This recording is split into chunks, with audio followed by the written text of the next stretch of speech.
화성의 아이 김성중 단편소설. 화성에 쏘아올린 12마리의 실험 동물 중 오직 나만 살아남았다. 270도의 액화 헬륨에 냉동된 채 우리는 미래로 발사되었다. 동료들이 꿈에서 죽음으로 항로를 바꾸고 있는 순간에도 나는 충실하게 바이탈 사인을 보내고 있었다. 박동이 사라진 심장과 얼어버린 신체 속에 동면에 있는 것이 나의 임무였다. 우주를 가로지르는 동안 화성은 붉은 벌레, 붉은 옷, 붉은 구름의 모습을 하고 꿈속에 나타나 춤을 추었다. 나는 얼음으로 된 그릇이었으나 꿈만은 얼지 않았다. 몇 세기가 단지 기나긴 낮잠 같았다. 나는 누운 채로 발견되었다. 오직 나 자신에게 핏줄을 따라 도는 느린 행성의 맥박이 느껴졌다. 얼마나 누워있던 것일까? 우주선이 언제 이곳에 도착했을까? 내가 살아있기는 한 것일까? 죽은 것일까? 이곳은 화성인가 사후인가? 질문이 한꺼번에 들이치자 뇌가 명령을 내린다. 눈을 감았다 떠보았다. 깜빡. 좋다. 달라지는 것이 없다. 환영은 아닌 듯하다. 다시 한번 속눈썹을 붙였다 떨어뜨려 본다. 깜빡. 눈썹 사이사이에 엉켜있던 몇백 년의 시간이 비명을 지르며 떨어져 나간다. 우주선의 검은 동공과 눈이 마주친다. 저 둥근 유리창 밖으로 지구가 작아지던 모습이 떠오른다. 기억이 시간을 가로질러 현재의 나와 도킹하고 있다. 가득 부어진 사료와 신선한 과일, 육즙이 떨어지는 달콤한 고기. 우리는 연구소의 보물이다. 야단스러운 곡물을 받는 희생양처럼 떠나기 전날까지 융숭한 대접을 받았다. 무수한 실험 동물이 사망했고 그 데이터를 모아 만든 클론이 우리들이다. 우리는 인간의 꿈이다. 그러나 인간은 우리의 꿈이기도 했다. 나의 언어와 지능, 말하고 사고하는 방식, 무엇보다 지구를 그리워하는 마음은 온전히 인간적이다. 이 그리움이 어디에서 온 건지, 이식된 건지, 저절로 생겨난 것인지 구별할 수 없다. 여러 종류의 실험 끝에 태어난 나는 스스로가 무슨 생물인지조차 알지 못한다. 출발 전까지 검사와 훈련을 마스터하느라 너무 바빴다. 그래서 지구와 제대로 작별하지 못했다. 몇 가지의 이미지만 우표처럼 남아있을 뿐이다. 손을 흔들어 주던 사람들, 발사되던 순간의 진동, 심장과 귀의 압박, 우주선에 불이 난 게 아닌가 싶을 만큼 뜨거웠던 터빈의 열기, 진공 속을 유영하던 케이블. 일이 제대로 되었다면 여기는 지구가 아닐 것이다. 일이 제대로 되었다면 여기는 화성 어딘가일 것이다. 일이 정말로 제대로 되었다면 여기는 미래일 것이다. 타이머는 500년 뒤로 감겨 있었으니까. 몸을 뒤틀자 벨트의 구속력이 사방에서 옥죄어온다. 그제야 내가 칭칭 감겨 있었다는 사실이 떠오른다. 이착륙의 충격에서 보호받기 위해 최대한 밀봉되지 않았던가. 자동적으로 훈련을 떠올렸다. 내가 받은 훈련 중에는 자유 낙하와 진공에서의 이동, 오줌과 똥을 싸고 처리하는 일, 그리고 벨트를 해제하는 버튼 찾기가 있다. 버튼이 어디 있더라? 생각이 끝나기도 전에 무언가가 손 끝에 잡힌다. 동면이 곧 재생을 의미하지는 않는다. 벨트에서 풀려났지만 일어날 용기가 나지 않는다. 몸은 의식처럼 완벽하지 않을 수 있다. 얼었다 녹는 과정에서 어딘가 썩거나 손상되었을 수도 있고 죽은 신경이 되살아나지 않을지도 모른다. 중력 때문에 심장 판막이 약해졌을지도 모르고 시력이 전과 같지 않을지도 모른다. 얼음 속의 물고기가 다시 녹을 때처럼 느리게 움직여야겠다. 신중하게 하나씩 점검하는 것이 좋다. 이 과정을 주의할 사람은 나뿐이니까. 오른팔 움직인다. 왼팔 움직인다. 두 다리와 무릎 역시 움직인다. 시각, 청력, 촉각에는 이미 불이 들어온 상태였다. 이제 몸을 일으켜 밖으로 나가야 할 것이다. 그렇게 생각하면서도 우주선의 천장만 바라보고 있었다. 어디선가 개 짖는 소리가 들려온다. 환청치고는 길다. 선명하고 리드미컬하게 개가 짖고 있다. 우주선 어디가 열려있기라도 한 것인가. 우주선 개폐에 생각이 미치자 누워있을 수 없다. 순간적으로 몸을 일으켰더니 빈혈 때문에 눈앞이 아찔하다.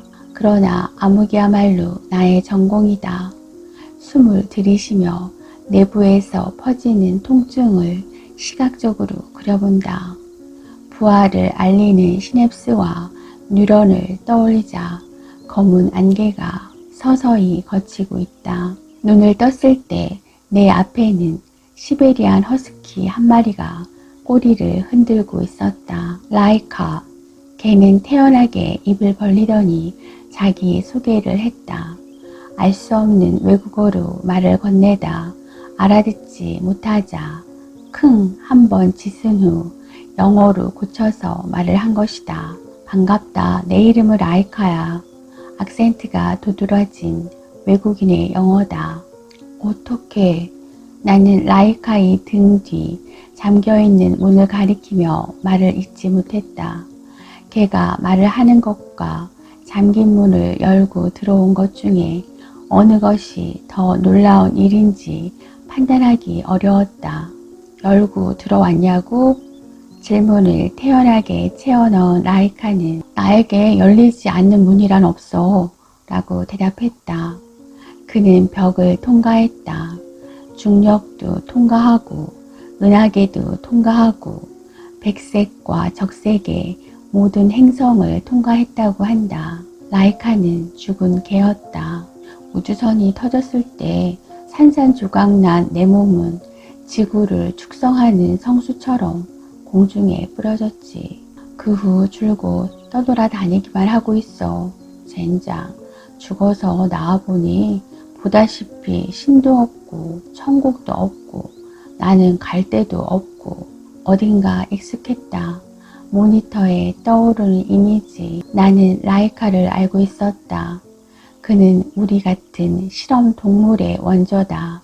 1957년 10월 4일 소련에서 쏘아올린 스푸트니크 2호에 실린 라이카는 인간보다 빨리 우주로 나간 최초의 생명체다. 난 300년 뒤에 태어났어. 그러니까 당신 후손이지. 어디 출신이야? 애리조나, 미국. 미국인이라면 여러 번 봤어. 금성 근처에서 난파한 우주선을 지날 때였나? 유리창에 백발의 늙은 남자가 보이더군. 완전히 미쳐서 병만 핥아대는 중이었어. 왜 그러냐고 물었더니 자기는 사실 달이 무섭다는 거야. 달에 가면 발광한다는 말을 들은 적이 있는데 도착한 순간 하필 그 말이 떠오르더래. 발광한 우주인, 사후에 떠도는 실험 동물, 미래에서 부활한 냉동 포유류. 마지막 말은 나를 가리키는 말이었다. 나는 무릎을 낮춰 라이카의 눈을 마주보고 진지하게 물었다. 말해봐 라이카, 내가 기계야? 아니, 전혀. 그럼 사람처럼 보여? 사람같이 말하기는 해. 두 발로 걷기도 하고. 하지만 사람은 아니야. 내가 죽은 걸까? 실례지만 넌 죽은 상태잖아. 그런 너와 이렇게 대화를 하고 있다는 것 자체가 죽었다는 증거 아닐까? 여기는 어디야? 우주야? 사후야? 장소를 묻는 건 우리가 누구냐고 묻는 것과 같아. 그는 기지개를 켜는 것처럼 몸을 쭉 폈다. 그리고는 짐짓 딴청을 부렸다. 내 애완벼룩을 보여줄까? 라이카가 내민 등짝에는 통통한 벼룩들이 즐겁게 뛰어다니고 있었다. 중력이 작아서인지 벼룩의 도약은 높고 느렸다. 한때 넌 인간의 애완동물이었어. 그런데 지금은 애완벼룩을 기르고 있네.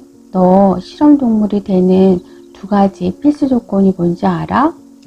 영리하고 건강할 것, 주인이 없을 것. 나는 모스코바 시내를 돌아다니는 집 나온 강아지였어. 연구소에 흘러들어 배 터지게 먹을 때만 해도 운이 좋다고 생각했지.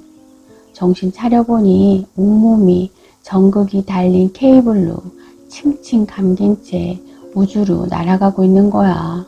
젠장, 이게 로큰롤이지 뭐야? 그는 데이비드 보이의 스페이스 오디티를 허밍으로 부르며 눈을 찡긋했다. 나는 로큰롤을 몰랐고 이것이 왜 벼룩을 기르는 이유인지도 알 수 없었고 데이비드 보이는 더구나 알지 못했다. 그런데도 고개를 끄덕였다. 아마 우스웠기 때문일 것이다. 영혼에 깃든 벼룩이라니. 우린 여기가 어딘지 몰라. 화성이라지만 어느 차원의 화성인지 모르잖아. 그냥 생각을 너무 많이 하지 마. 내가 웃자 라이카는 너그러운 눈빛으로 춤추는 벼룩을 바라보았다. 이번에는 그가 질문할 차례였다. 그는 최신 지구 소식을 궁금해했다. 최신이라고 해봐야 몇백 년 전이지만 어쨌든 난 그보다는 알고 있는 것이 많았다. 이를테면 그는 연구소가 없어진 것을 몰랐다. 그를 우주로 보낸 연구원들은 모두 죽었다. 비윤리적인 동물 실험에 반대해 전 세계에서 시위를 하던 지구 곳곳의 동물 애호가들도 죽었다. 실험 동물로 나란히 선발되었지만 최종 심사에서 탈락한 그의 친구 알비나도 죽었다. 소련도 죽었다. 소련이 없어졌다고? 라이카는 고국의 비극을 전해들은 망명자처럼 충격을 받은 모습이었다. 그는 사라진 소비에트의 향수를 품고 있었다.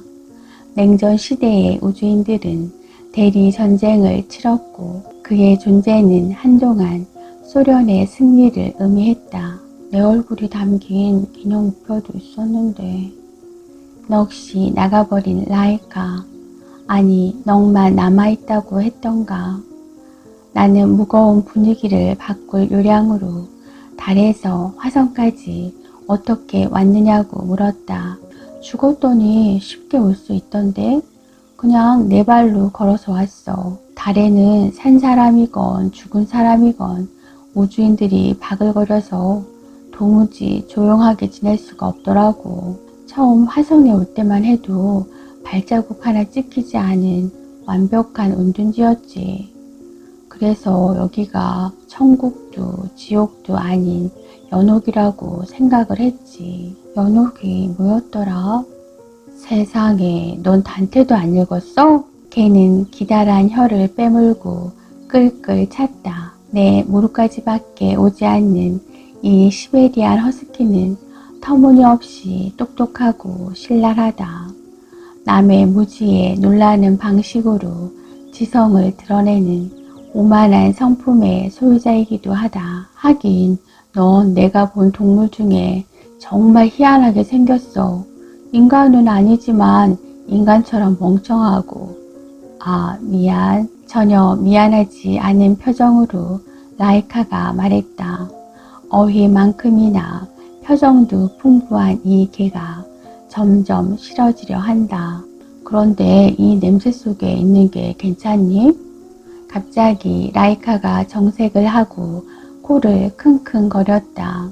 그는 11구의 사체가 누워있는 캡슐을 향해 으르렁거렸다. 넌 내가 개라는 점을 배려해줘야 해. 저렇게 두는 건 죽은 동료들에게도 예의가 아니지. 우리가 함께 지내려면 보다 쾌적한 환경을 만들어줄 필요도 있고, 언제 우리가 됐는지 함께 지내기로 한 건지 알 수 없지만 일단 고개를 끄덕였다. 시간이 지나면서 깨달은 일이지만 라이카는 지시를 내리는데 능했고 나는 지시를 받는 게 편했다. 캡슐을 열어보니 나와 똑같이 생긴 클론들이 저마다 다른 정도로 부패되어 있었다. 문제가 생겨 캡슐 안의 냉동 온도가 제대로 작동하지 않은 모양이다. 보기 좋은 풍경은 아니었다. 내 얼굴을 한 죽음이 다양한 형태로 전시되어 있으니 말이다.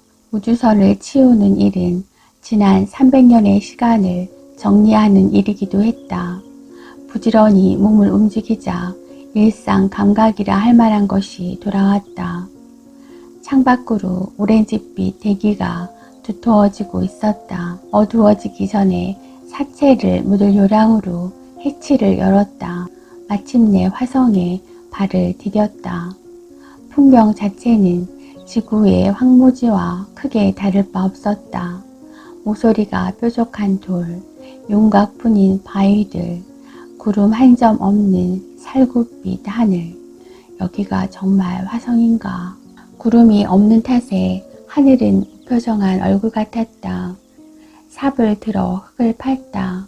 지구보다 입자가 고운 화성의 모래가 공중에 떠 있다가 천천히 가라앉았다. 얇고 넓게 판 자리에 시체들을 한꺼번에 넣고 흙으로 메웠다. 그 위에 착륙할 때 펼친 에어백을 잘라 덮었다. 감남석으로 보이는 묵직한 돌을 주워와 기퉁이에다 눌러놓자 매장은 끝이 났다.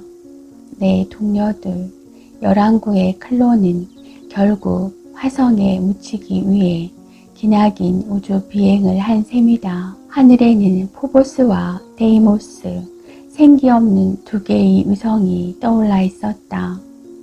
우주선으로 들어가 보니 라이카는 조종석 아래에 자리를 잡고 잠이 들어 있었다. 나도 캡슐 속으로 돌아가 누웠다. 캡슐은 여전히 좋은 침대였다. 수면 모드로 놓는 순간 공기를 품은 부드러운 천이 부풀면서 몸을 감싸는데 이 장치를 고안한 과학자가 예상하지 못한 부수적인 장점이 또 하나 있다. 스킨십이 그리울 때 위안이 된다는 것이다. 천을 덧댄 공기 튜브가 몸을 지그시 눌러오면 보이지 않는 누군가가 나를 꼭 안아주는 것 같다. 우주처럼 쓸쓸한 곳에서 참으로 유용한 기능이 아닐 수 없다. 라이카에게도 이 기분을 맛보게 해주고 싶지만 엄청나게 도도한 개라서 몸에 손이 닿는 것조차 싫어한다. 내가 라이카를 안아본 것은 데이모스를 처음 만난 날이다. 그날은 라이카가 내게 에덴을 보여준 날이기도 했다. 화성에서 가장 아름다운 물결 사막이야. 에덴은 내가 붙인 이름이고 반나절 걸어가 보니 조개 모양으로 팬 땅들이 나오기 시작했다. 낮은 구름에는 섬세한 조각가가 새겨놓은 것처럼 기하학적인 무늬가 드리워져 있었다. 군데군데 박힌 돌들은 금빛과 푸른빛, 검은빛이 반짝거렸다. 정말 아름답네. 나는 붉은 모래를 손으로 만져보며 황홀해했다. 습기 없는 오렌지빛 모래가 천천히 내 물갈퀴 사이로 새어나갔다. 라이카가 한심하다는 듯 혀를 찼다. 물도 없는 별에 보내면서 무슨 생각으로 물갈퀴를 달아놓은 건지 원. 그때였다. 멀리서 회오리치는 바람이 불어왔다. 멀리라고 생각한 것은 한순간이었을 뿐 정신을 차려보니 순식간에 모래 폭풍이 다가와 있었다. 원주 악마야! 라이카의 고함과 동시에 강풍이 우리를 에워쌌다. 겁결에 라이카를 끌어안고 주저앉은 채 폭풍이 지나가기만 기다렸다. 중력이 약해서인지 먼지 폭풍의 위력은 기세에 비해 크지 않았다. 온몸에 두터운 흙을 뒤집어 쓰기는 했지만 별 탈은 없었다. 정신을 차려보니 라이카가 내 품에서 다음부터 몸에 손을 대려면 꼭 허락을 맡으라고 쏘아붙였다. 오, 이런. 내 품에서 내려오던 라이카가 갑자기 말과 움직임을 멈추고 탄식했다. 왜 그래? 너 임신했구나. 암컷이었어. 정말이지 인간은 잔인해. 임신한 동물을 어떻게 우주로 내보낼 수 있지? 머릿속이 새하얗게 변했다. 하얀 빛이 한 점으로 모아지며 실험실 조명으로 변했다. 조명 속에 나를 내려다보던 가운 입은 사람들, 닥터 리히노프스키, 그의 손에 들려있던 주사바늘, 지구에서 무슨 실험을 당한 거야? 모니터의 그래프, 나를 묶으며 눈물을 흘리던 마담 세실리아. 그 다음에는 필사적으로 머릿속을 뒤적거려 봤지만 이미지는 거기에서 완전히 결락되었다. 더듬거리며 말을 잇지 못하는 내 모습을 보며 라이카는 그럴 줄 알았다는 반응이다. 그러자 저항감이 밀려오면서 기억이라는 정보가 끊어지기 시작한다. 그럼에도 나는 일어난 일들의 대부분을 알아차린다. 누구와도 교비하지 않은 채 나는 수태한다. 브레인워싱이야. 쉽게 말해 넌 기억 삭제를 당한 거야. 정말이지 그는 모르는 게 없다. 게다가 위로할 줄도 안다. 기억이 없는 편이 살아가는데 낫지 뭐. 라며 씁쓸한 표정도 지어가며 말이다. 날 보라고. 나는 다 기억해. 하나도 빠짐없이 전부 다. 떠돌이 시절이나 입양되었다가 쫓겨난 순간 내 본명과 연구소 한 구석에 놓인 철장 제발 풀어달라고 짖었을 때 말 못하는 짐승이라며 무시하던 것, 무거운 장비가 채워지던 순간의 압력, 공포에 질려 불이 난 우주선을 보던 것, 난 다 죽은 거야. 맙소사. 발사된 지 5시간도 안 돼. 하늘에서 가루가 되어버린 거지. 이 끔찍한 기억이 남아있는 것보다는 차라리 백지인 게 인도적인 일이지. 라이카는 자기 비극에 도취되어 으르렁거렸다. 원한에 찬 목소리를 들으며 나는 본능적으로 배를 감싸 쥐었다. 배에서는 아무 움직임도 없었다. 내가 인간인지 동물인지조차 모르는 마당에 엄마가 된다면 얼마나 이상한 일인가. 그 순간 이상한 물체가 반짝거렸다. 파묻혀 있던 무언가가 먼지 폭풍으로 모습을 드러낸 것이다. 얼핏 보기에 세탁기에 호수가 달린 모양새다.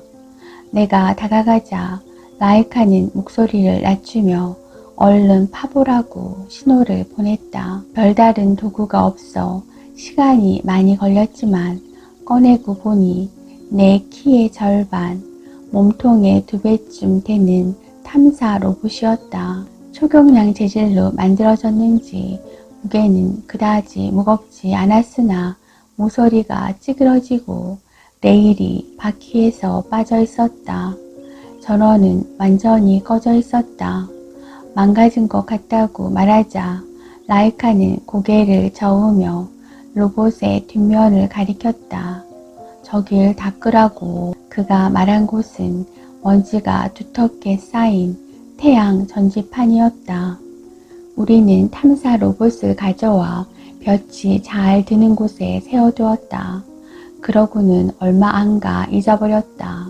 죽은 화분을 놓고 잊어버린 것처럼 어느 날 우주선 안에 말러 교환국 3번 라이카가 말해줘서 알았다. 가득 울려 퍼져 눈을 떠보니 로봇에 불이 들어와 있었다. 인사가 늦었군요. 예의 바르고 깍듯한 기계음, 어휘도 고저도 자연스러웠을 뿐더러 앞면에는 얼굴이라고 할 수 있는 빛이 들어와 있었다. 입은 없지만 네온 모양의 눈이 커지거나 점으로 줄어들면서 이모티콘이 그러하듯 감정을 표현했다. 데이모스라고 합니다. 위성의 이름을 따서 붙인 거죠. 그러면 포보스도 있나?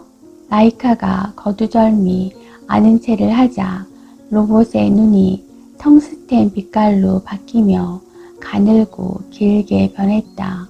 포보스는 협곡으로 추락했고 신호가 끊긴 지 오래되었다는 답변이 돌아왔다. 그리고 데이모스의 삶이 이어졌다. 쌍둥이 로봇은 개척자이자 실험실 사진가였고 함께 붉은 대주위를 돌아다니며 지평선 끝까지 헤매고 다녔다.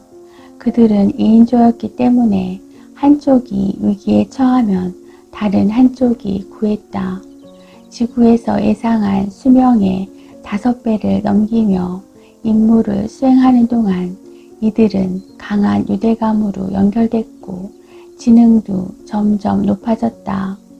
하천 계곡의 그물 조직, 엘리시움 고원의 모습, 발레스 마리네리스의 흙더미, 물의 흔적을 찾아 헤매고 다닌 자신들의 발자국까지 부지런히 사진을 찍어 지구에 보냈다. 사진을 전송하고 난 다음에는 우주에서 모아온 소리를 재생해 함께 들었다. 어쩌다 우주선의 교신이 걸려들 때는 무척 기뻤다. 쌍둥이 로봇들은 자신들이 전송하는 푸른 별에 막연한 애정을 품고 있었다. 그들은 애정이라는 말을 알았고 그리움이라는 말도 알았다. 그것은 끝없이 한 방향으로 데이터를 송신하는 행위였다. 쌍둥이 로봇의 사진은 과학자들이 서랍 속에 차곡차곡 저장되어 언젠가 화성에서 착용하기 좋은 헬멧, 장갑, 장화로 바뀔 것이다. 목록은 늘어갈 것이며 애리조나나 뉴멕시코 어딘가에 모의 화성이 생겨날 예정이었다. 거기에서 인류는 이곳에 올 예행 연습을 할 것이다. 장화를 신고 모퉁이를 돌며 유사 중력을 몸에 익히겠지. 라이카가 불쑥 끼어들었다. 조소가 배어나는 날카로운 말투로 데이모스의 공상을 깨뜨렸다. 장단컨대 그런 일은 없어. 이봐. 인간은 100년도 못 산다고. 너희는 1세대의 야망 때문에 태어나서 2세대까지는 부지런히 메시지를 전송하겠지. 3세대쯤이면 잊히기 시작해. 화성기금 같은 게 있으면 전쟁 비용에 벌써 써버렸을걸? 너희가 보낸 전파도 지구 어딘가에 고스란히 고여있을지 모른다고. 받을 사람이 없어서 말이야. 그러니까 진실은 이거야. 너는 쓸데없는 의무에서 벗어나도 돼. 고감도 안테나를 세우는데 전력을 낭비하지 말라고. 차라리 화성에 돌이라도 하나 치우는 게 나아. 더 이상 돌아다니지 말고 여기서 우리와 지내자. 하지만 유랑은 나의 습성이 됐는걸. 라이카의 장황한 설득에 압도된 데이모스는 우물쭈물 말했다. 너희는 이상하리 많지. 인간을 흉내내는구나. 습성이니 유랑이니 하는 말이 로봇에게 가당키나 해? 하여튼 돌무더기 해치고 다니는 게 좋으면 그렇게 해. 근데 여기 임산부가 있단 말씀이야. 혹시 의료기능 같은 건 없어? 생명체를 발견할 경우에 대비한 바이오 프로그램이 있어. 닥터라고 통칭하는. 잘됐군. 이 친구 상태 좀 봐줘. 라이카는 나를 앞으로 밀었다. 나는 우물쭈물 어쩔 바를 몰랐다. 데이모스의 호수 같은 팔이 늘어나더니 집게형의 손이 나를 끌어당겼다. 한 한 방울이면 돼. 따끔한 통증에 이어 그가 내 피를 뽑아갔다. 내부에서 팬이 돌아가는 듯한 소리가 들려왔다. 12주, 잘 자라고 있어. 7개월 후에 출산할 것 같아. 거 잘 됐군. 아무것도 없는데 출산이라. 아래쪽 지대에는 되도록 하지 마. 방사능이 나오고 있으니까. 내부 얼음이 가열돼서 나오는 수증기를 봤어. 수증기? 얼음? 그럼 화성에 물이 있다는 거야? 가능성은 78% 정도야. 물을 찾는 것이 포보스와 데이모스에게 내려진 마지막 지시였다. 이제 라이카가 새로운 지시를 내렸다. 이봐, 데이모스. 네가 말한 건 아주 중요한 정보야. 물이 있으면 언젠가 여기가 지구처럼 될 수도 있단 소리잖아. 한마디로 좋을 게 하나도 없지. 하지만 그건 먼 얘기고 난 유령이고 넌 기계니까 상관없지만 얘는 아니란 말이야. 먹고 마시고 부양해야 할 신체가 있다고. 게다가 새끼까지 태어나면 어휴 골치 아프군. 하여튼 내가 없는 동안 네가 애를 잘 지키란 말이야. 넌 투덜대지도 않고 동작도 빠르니까 좋은 부모가 될 거야. 또 뭐 할 줄 아는 거 있어? 라이카가 말하는 소리를 들으니 기분이 이상했다. 라이카는 임신 사실을 안 다음부터 철저하게 나를 챙겼는데 같은 암컷이라는 것을 제외하고는 왜 그러는지 알 수 없다. 라이카는 임신한 내가 자신의 딸이나 되는 것처럼 돌보았다.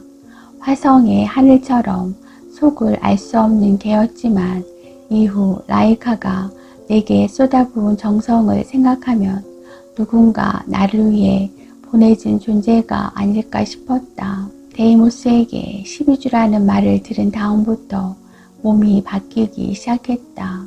잠과 불면이 번갈아 쏟아졌고 캡슐에 드러누워 지내는 시간이 늘어났다.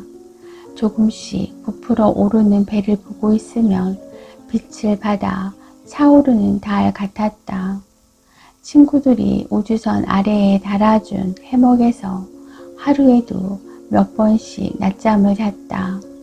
뱃속의 아이가 기분 좋게 몸을 흔들면 즐거운 진동이 내 몸 가득 따뜻한 동심원을 그렸다. 하지만 그것도 잠시 수시로 눈물이 흘러내렸다.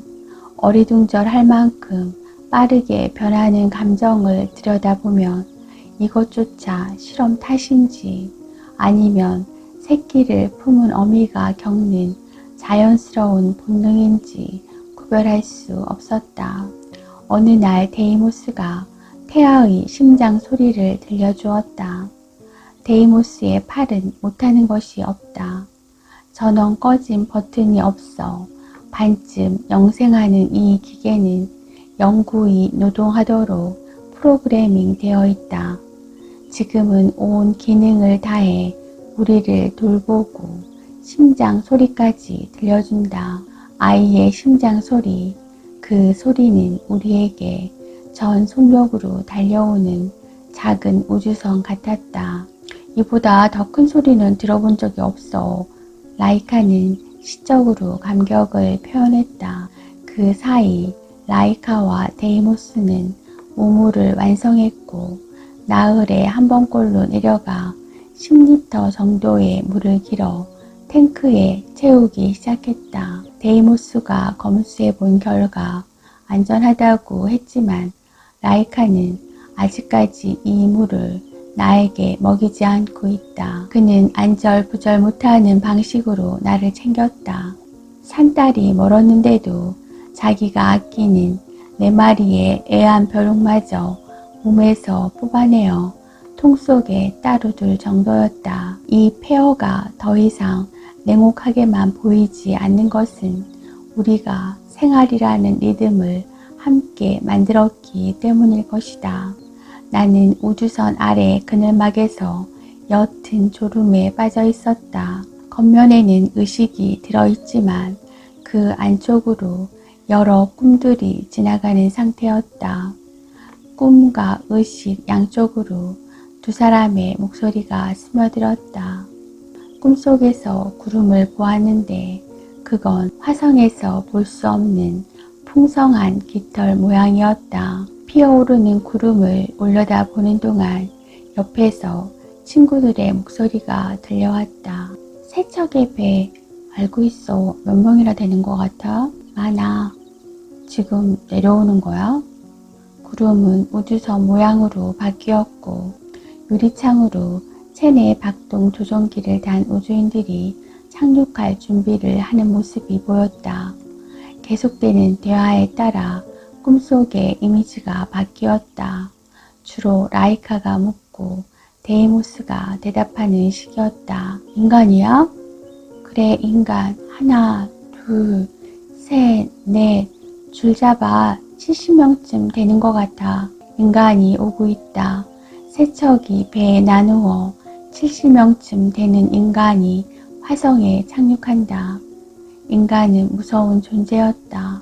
철창이 떠올랐다. 실험 동물인 내 존재가 저들에게 알려지면 어떻게 될까? 심장이 뛰는 건지, 아이가 뱃속에서 발을 구르는 것인지 속이 쿵쿵 울렸다. 눈을 떠보니 라이카와 데이모스가 여전히 내 옆에 있었다. 나 꿈을 꾸었어. 아이를 낳는 꿈. 두서없이 꿈 이야기를 늘어놓았더니 데이모스가 화성에 바다가 생기는 것은 1000년 뒤에도 일어나기 힘든 일이라고 했다. 그러면 내가 본 것은 미래일까? 우주선은 70명의 우주인들이 세척의 배에 나눠 타고 착륙할 거라고 했잖아. 아직도 잠꼬대야? 걱정 마. 여긴 우리밖에 없어. 그 말에 캡슐 속에 안겨있을 때처럼 안도의 한숨이 나온다. 나는 청금색으로 빛나는 예쁜 돌 하나를 주워 손바닥에 올려놓고 들여다보았다. 어디선가 검은 비닐봉지가 날아가는 듯한 소리가 들려왔다. 우주선 너머 작은 화산의 실루엣이 희미하게 보인다. 나는 이 모든 풍경에 익숙한 이미지와 친구들로 이루어진 내 둥지에 와락 안심이 된다. 그러자 너로 인해 발생한 나의 말, 다정한 말을 아이에게 건네고 싶어진다. 나는 온 우주에서 오직 너만을 걱정한단다. 얘야, 모든 별들은 어머니이고 우리는 춥지 않단다. 아이는 태어날 것이다. 나 말고 이모가 둘이나 더 있으니 걱정할 것이 없다. 만삭의 배를 어루만지며 이런 말을 읊조리자 데이모스가 내 성별이 여자냐고 되묻는다. 라이카가 윙크하듯 귀를 쫑긋 세운다. 소리에 화답하듯 배가 한번 꿈틀거렸다.